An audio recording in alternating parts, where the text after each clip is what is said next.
छाँव में, हो, पलकों की छाँव में। आगे पलकों की छाँव में अब तक आपने देखा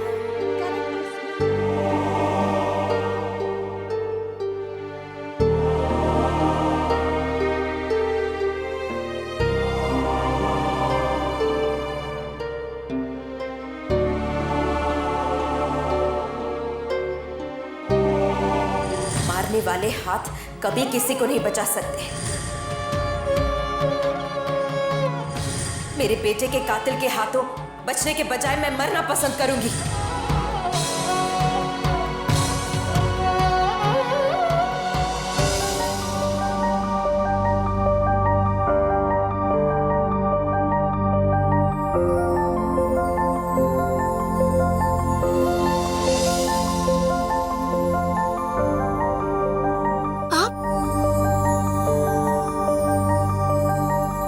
आप आ गए करण जी। आप रोती रहे और मैं ना हूं, ऐसा हो सकता है क्या? अब तो हमें छोड़कर नहीं जाएंगे ना? कभी नहीं, हमेशा आपके पास रहूंगा। लेकिन आप कहाँ चले गए थे? वो सब बातें बाद में होंगी, पहले आप खाना खाइए। आपने खाना नहीं खाया ना? देखिए, मैं आपके लिए खाना लेकर आया हूं। चलिए मुंह खोलिए। आज मैं अपनी पत्नी को अपने हाथों से खाना खिलाऊंगा। चलिए।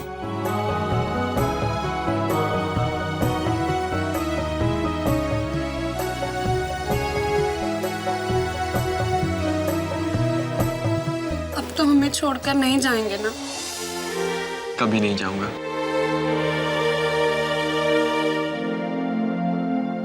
अच्छा, बाकी बातें बाद में होती रहेंगी, ठीक है? पहले खाना खाइए। खाइए।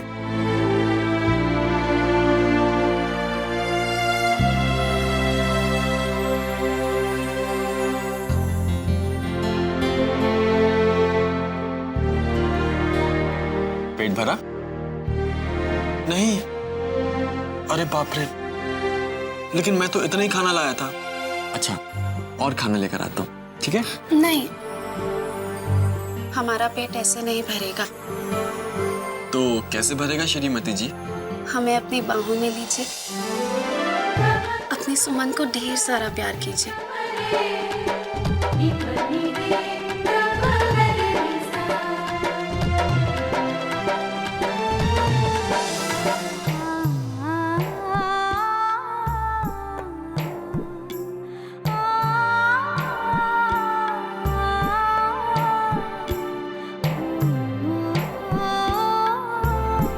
क्या देख रहे हैं?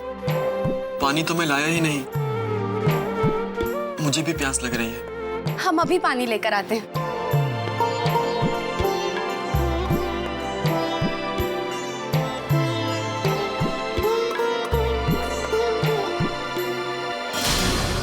करण जी,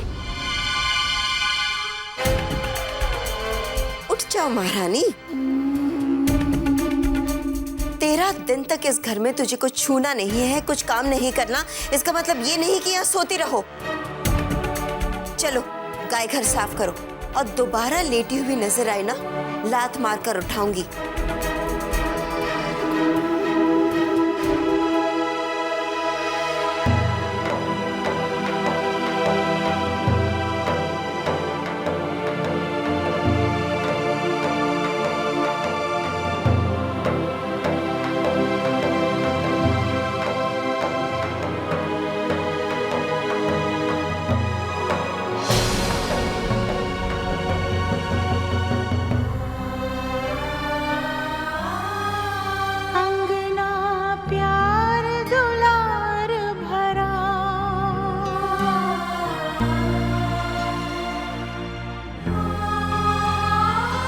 मैं आपको पहला वचन देता हूँ कि जीवन के हर सुख दुख में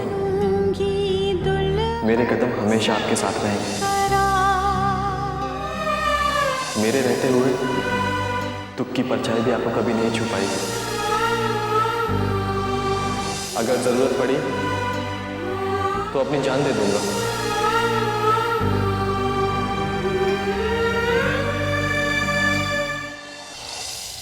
चाची जी, बच्चों की तरह जिद मत कीजिए।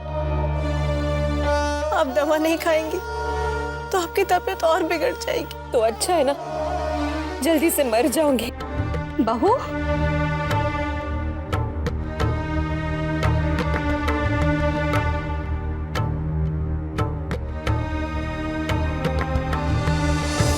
खबरदार, जो फिर कभी ऐसी बात कही बहू तो जीना तो पड़ेगा बहू। यूं जिंदगी से मुंह तो नहीं मोड़ सकते।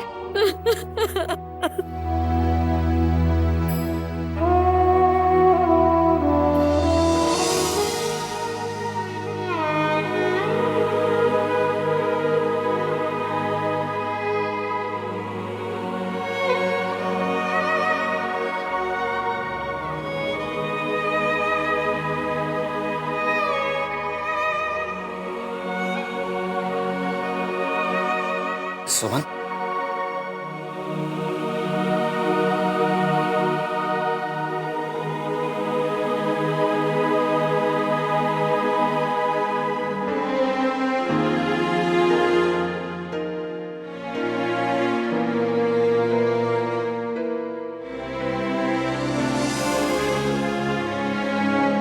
भगवान ने बहुत अन्याय किया ना तुम्हारे साथ। कितना प्यार करती हो करण से, इतना प्यार करने वालों को भगवान जुदा कैसे कर सकता? चाचा जी, हमें भी कुछ समझ में नहीं आ रहा कि हम क्या करें। तो ना हम जी सकते हैं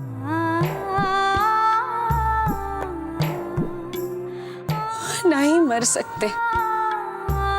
करण जी को खोने के दुख को संभाले या हमारी वजह से इस परिवार का बेटा छिन गया है, इस दुख को संभाले। नहीं बेटा, तुम्हारा कोई कसूर नहीं है। करण की मौत के लिए तुम जिम्मेदार नहीं हो। कसूरवार है चाचा जी। हमने एक बार भी क्यों नहीं सोचा कि जिस भगवान ने हमारी तकदीर में माता पिता का प्यार नहीं लिखा है, वो हमारी तकदीर में पति का सुख कैसे लिखेगा। अब तो हमें भी लगने लगा है कि हम ही करण जी के मौत के जिम्मेदार हैं। ये झूठ है सुमन, तुम निर्दोष हो बेटा। तुम कादम्बरी भाभी की बातों को दिल पे मत लो बेटा। जिससे इन्होंने अपनी गलती का एहसास होगा ना, बहुत पश्चाताप होगा हमें। अरे मैं बातों बातों में भूल ही गया मैं आया किस लिए था। तुमने खाना खाया? रुको, मैं तुम्हारे लिए खाना लेके आता हूँ। नहीं चाचा जी, हम बाद में खा लेंगे, आप मत लाइएगा। थोड़ी देर बाद खा लूंगी ना। माँ ने खाना खाया?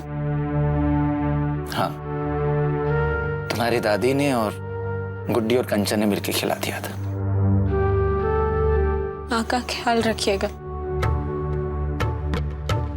नहीं तो वो टूट जाएंगी चाचा जी। अच्छा, मैं चलता हूँ, लेकिन बेटा खाना जरूर खा लेना।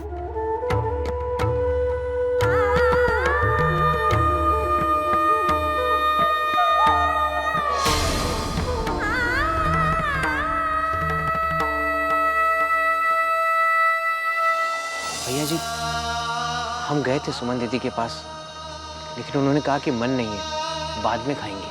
बाद में कब खाएंगी? अरे कब खाएंगी मत पूछिए भैया जी, पूछिए क्या खाएंगी। मतलब? बुआ जी को तो आप जानते हैं ना भैया जी, वो सुमन दीदी को खाना ना मिले इसलिए उन्होंने बचा हुआ सारा खाना फेंकवा दिया। बुआ जी भी ऐसा करो, इसमें से आधा खाना निकाल कर इसमें डाल दो और सुमन जी को खिला दो। अरे नहीं भैया जी, आप तो खुद ही एक वक्त खाने वाले हैं, आप भूखे रह जाएंगे।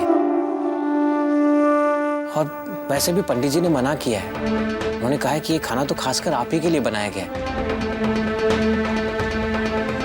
भैया जी आप फिक्र मत कीजिए, हम चुपके से रसोई घर में जाकर सुमन दीदी के लिए खाना बनाकर उन्हें दे आएंगे। आप ये खा लीजिए।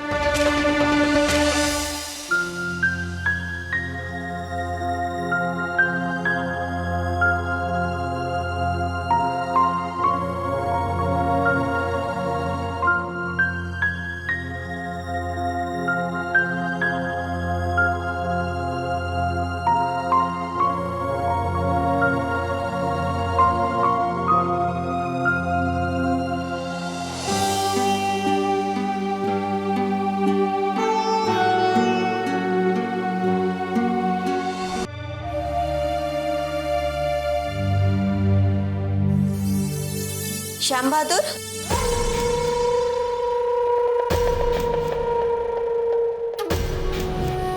जी रसोई घर की तरफ क्यों जा रहे हो तुम? बुआ जी ऐसे ही जा रहे थे, कोई खास काम नहीं था।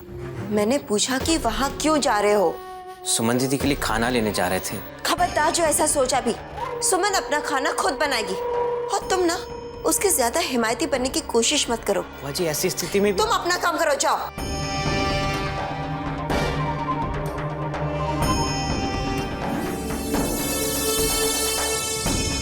और अब मैं जाकर गाय घर में देखती हूँ कि बेचारी सुमन भूख के मारे कैसे तड़प रही होगी।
तुझे भूख से तड़पते हुए देखने की हसरत तो मेरी पूरी नहीं हो पाई, तो क्या हुआ?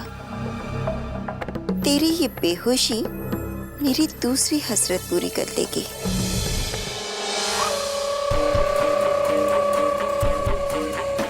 विद्या के पास हथियारों की कमी थोड़ी ना है। अब चलेगा मेरा एक नया हथियार, जिसके वार से तू बिल्कुल नहीं बच पाएगी।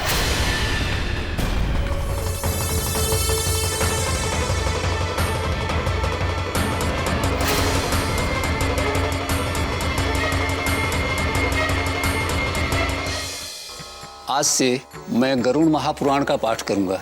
इससे मृतक की आत्मा को शांति मिलती है और उसका मोह भंग होकर मुक्ति के लिए मार्ग खुलता है। यहाँ इस पाठ में उसकी पत्नी का होना आवश्यक है।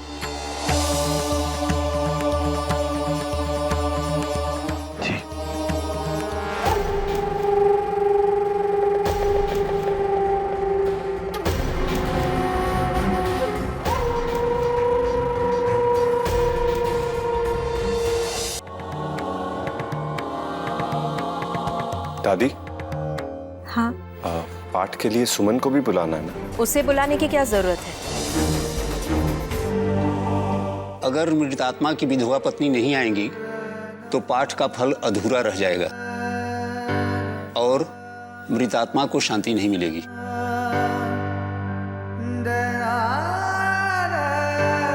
श्याम बहादुर, जी दादी माँ। सुमन से कह दो यहाँ आकर पाठ में बैठे। जब भी बुला के लाता हूँ।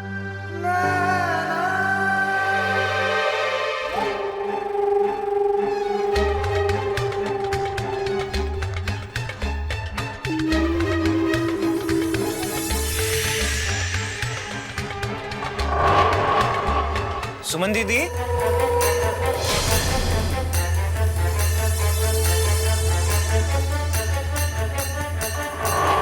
सुमन दीदी।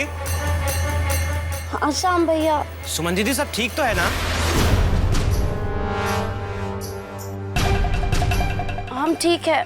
दादी माँ पाठ के लिए आपका इंतजार कर रही हैं। हाँ हम अभी आते हैं। जी।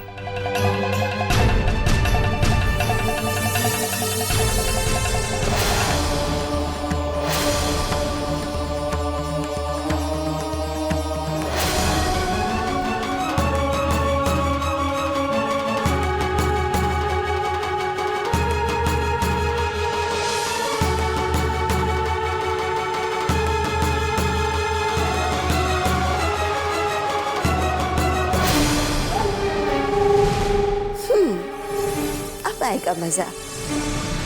शांति पाठ के पहले ही दिन हमारी प्यारी सुमन अशांति तो कर ही देगी। जाके देखते। पता नहीं और कितना इंतजार करवाई ये लड़की। भाभी, सुमन आती ही होगी। अच्छा मैं देख के आता हूँ उसे।